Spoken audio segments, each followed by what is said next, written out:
Le Seigneur soit avec vous. Et avec votre esprit. Évangile de Jésus-Christ selon saint Luc.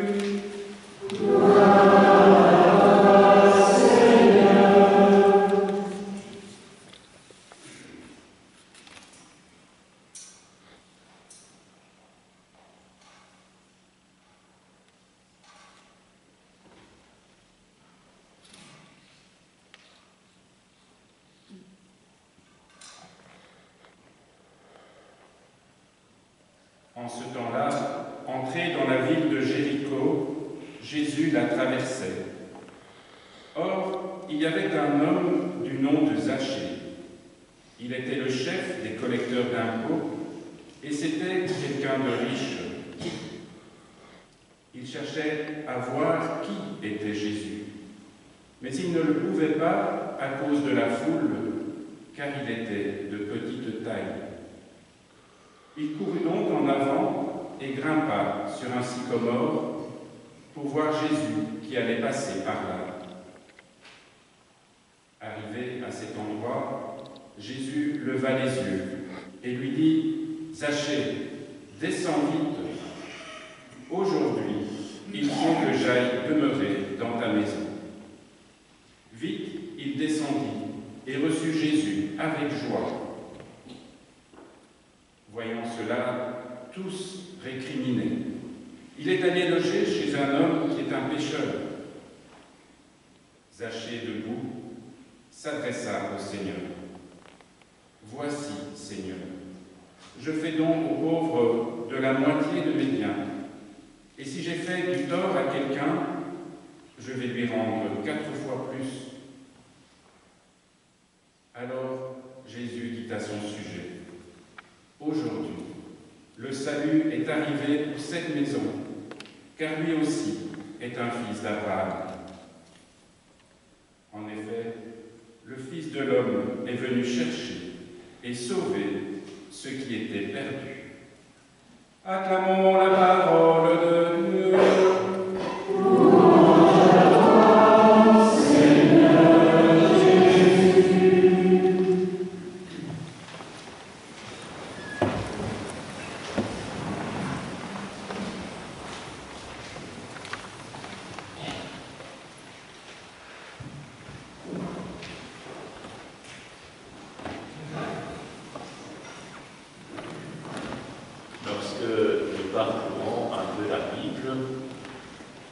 Nous voyons au fur et à mesure que Dieu est partout.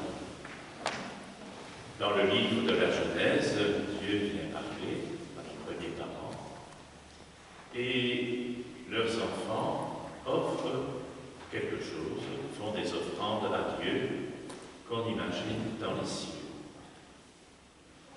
Et au fur et à mesure de notre histoire, notre tradition biblique, nous constatons que, par exemple, Abraham entend la parole de Dieu, il prie, sans avoir de lieu spécifique.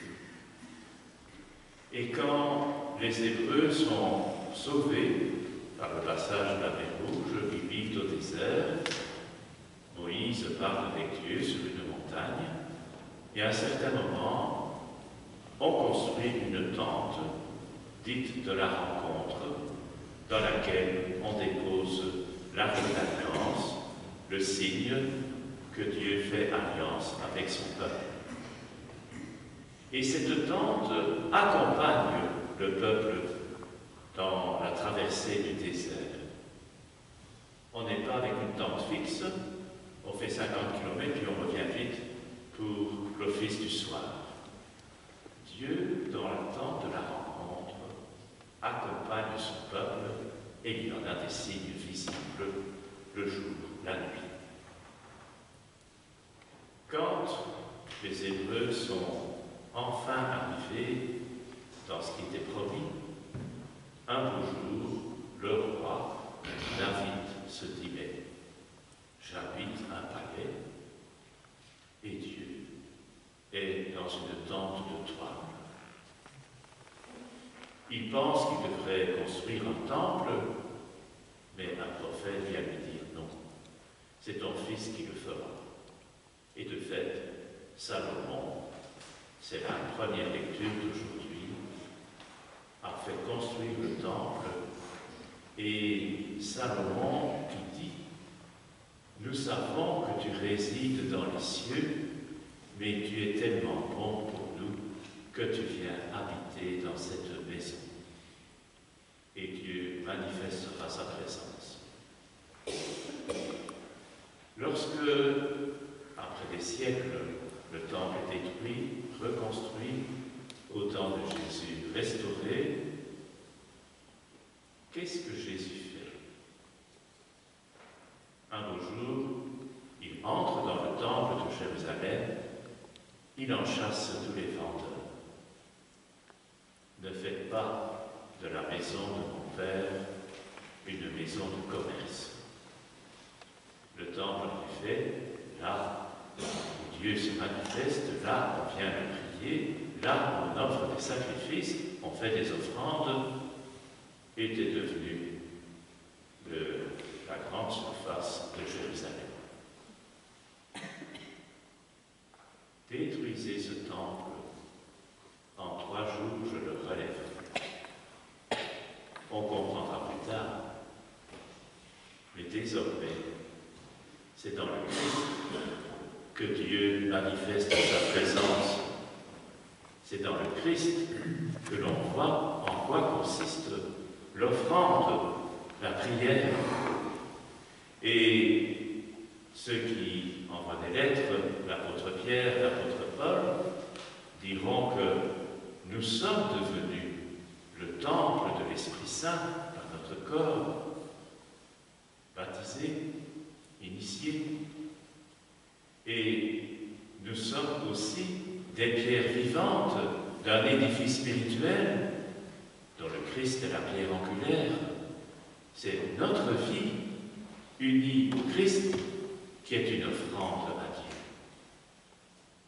Et quand on continue encore, et c'était la 2e lecture dans le livre de l'Apocalypse, nous voyons que Dieu fait toutes choses nouvelles, où le mal n'existe plus, il est détruit, la mort n'existe plus, elle est détruite, mais où nous sommes tout entiers offerts à Dieu.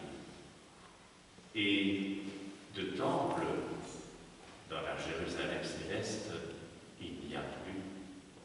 C'est le Christ qui est là.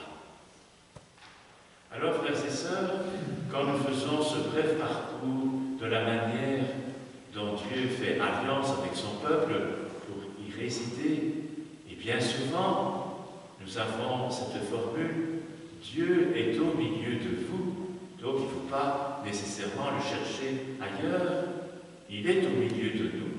En même temps, c'est dans le Christ que nous voyons comment nous pouvons nous situer devant le Dieu, devant le Seigneur, et comment, avec le Christ, nous faisons de notre vie une offrande au Père.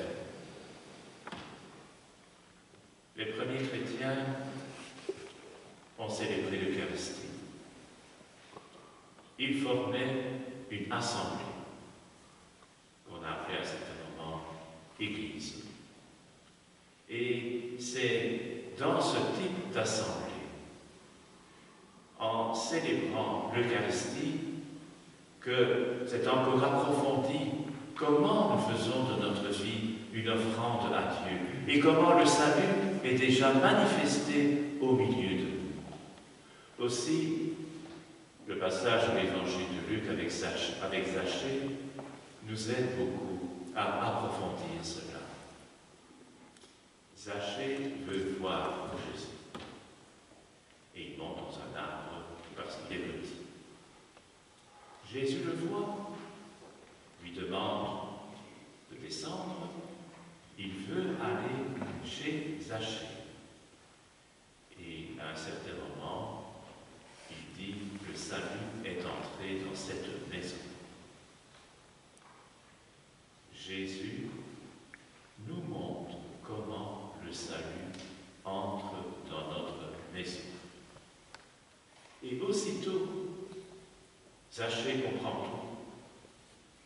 Ce qu'il a fait de mal, il dit qui s'est terminée et s'achève tout heureux.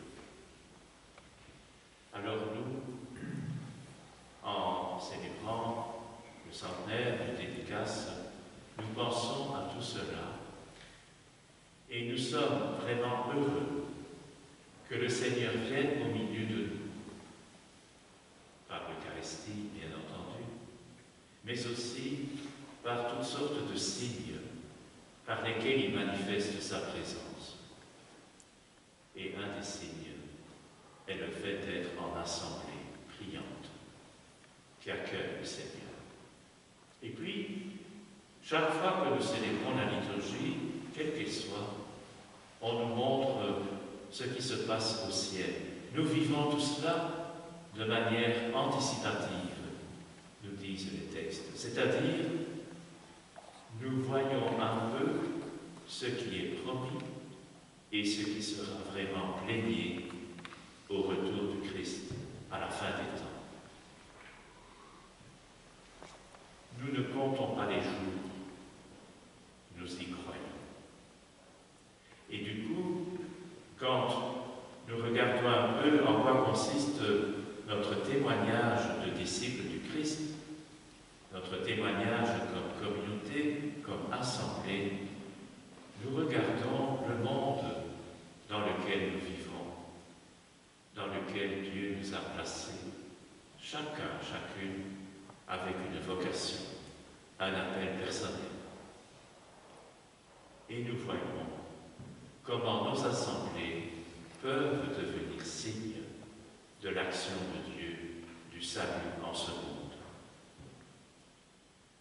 Pour ceux et celles d'entre nous qui participons à la liturgie du dimanche dans une église paroissiale, nous entendons beaucoup de choses et nous avons parfois peur. Qu'est-ce que tout cela va devenir? Parce que nous sommes inondés de messages selon lesquels il n'y a presque plus d'assemblée. Et certains d'entre nous y croient, se laissent faire. Tant qu'il y a des assemblées, il y a justification d'un lieu pour célébrer l'Eucharistie le dimanche.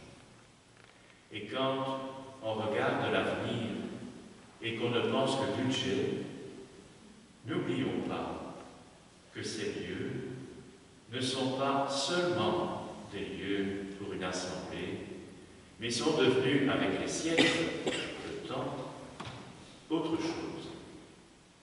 Et pour certains d'entre nous, ces lieux sont devenus un signe de notre identité profonde de chrétiens. Et parfois même, simplement, de membres d'une société humaine. On dit souvent, dans les villages, il n'y a plus de boucherie, plus de café, plus de boulanger, reste l'église. On le sait. Et ceux qui discutent, négocient pour l'avenir de ces lieux de culte le savent. Et en même temps, quand on regarde encore un autre aspect, ces lieux montrent que dans la vie, dans notre tradition, il y a quelque chose qui désigne déjà Dieu, l'offrande de notre vie à Dieu, le lien de notre société avec Dieu. Alors, quand nous célébrons un centenaire, une dédicace, nous pensons à tout cela, nous sommes confiants dans l'avenir, car en reparcourant la tradition biblique, quelles que soient les circonstances dramatiques parfois, les épreuves, des prophètes et d'autres ont dit « Dieu est au milieu de vous. N'ayez pas peur, ne craignez pas, croyez. » Et même quand le temple de Jérusalem était détruit et que beaucoup étaient déportés à Babylone, on racontait encore « Un jour, tout le monde ira à Jérusalem, la lumière des nations, là où le nom de Dieu sera vénéré par tous les peuples. » Nous vivons de ces promesses. Nous croyons au Christ qui vient faire sa demeure au milieu de nous, qui entre dans notre demeure, et nous demandons à l'Esprit Saint la confiance, la foi, de telle manière que chaque fois que nous avons un signe de la présence du Seigneur au milieu de nous, nous puissions rendre grâce, nous convertir et devenir témoins de celui qui nous sauve.